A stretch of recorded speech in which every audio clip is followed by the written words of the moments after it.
Hello. And my story begins in 2003, 15 years into my relationship with my partner, Pam.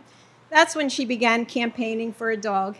And she'd say, "Oh, Jan, let's get a dog." And then I would say, "Okay," but I would do very little to help advance the project, if you know what I mean. Then one day, I came home from work. It was late, it was winter, it was dark, it was cold. As I went up the steps to my house, there was a very large animal standing between me and the front door. I ran back to the car, I called Pam, and I said, "Pam, I can't get in the house, there's a dog on the porch." Well, the only thing she heard was, "There's a dog on the porch." She got very excited, thinking I had brought her home a dog. As if you could do that, just come home one day with a dog. Well, I had startled the dog, and when she left my porch, that's when I could see how emaciated she was. So I went in the house, and I got some cat kibble, and Pam found a rope to make a leash. And I went back out, looking for the dog, shaking the kibble. Well, she came out from behind some bushes. I was scared of her. She was a boxer. She had an enormous mouth. I put the food down. I backed away. She came forward. She ate it, and then she went back behind the bushes.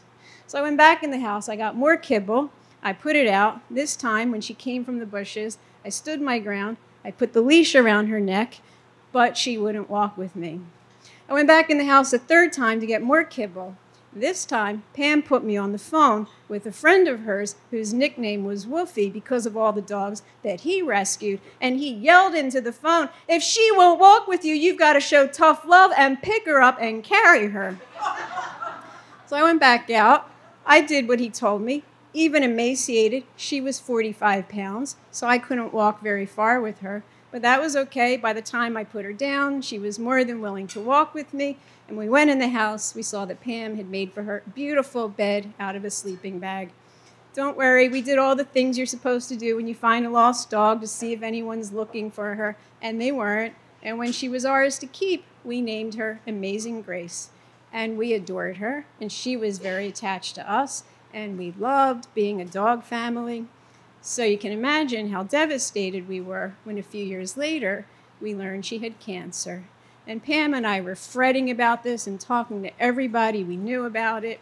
And then I was walking Gracie one night, and a very unfamiliar car drove down my little one-way side street in Mount Airy. It was a Cadillac. You don't see them very often in Mount Airy. And then the driver rolled down the window, and he said, "Young lady, that's a very beautiful dog you have."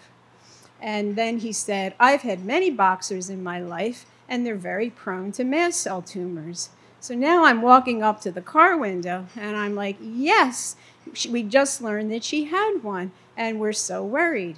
And he said, "Don't worry, she'll let you know what she needs." And then he rolled up the window, and he drove off, and I felt like maybe I had been visited by an angel from the set of that corny TV show, Touched by an Angel. I suddenly felt calm. He hadn't told me what to do. He simply assured me that I would know what to do. Well then, many, many years later, Pam got cancer. And she did all the things that you do. She went through chemo. She went through radiation. She took medications. And then the day came when she and her doctors and I realized she'd run out of options. And as I was getting ready to take her home from the hospital for hospice, I was extraordinarily worried about how I was going to help her take care of her diabetes. She was insulin-dependent diabetic. And I even asked to meet with the doctor. And he said, "You know, Janis, Pam has already always taken care of her diabetes, and I think you can leave that to her."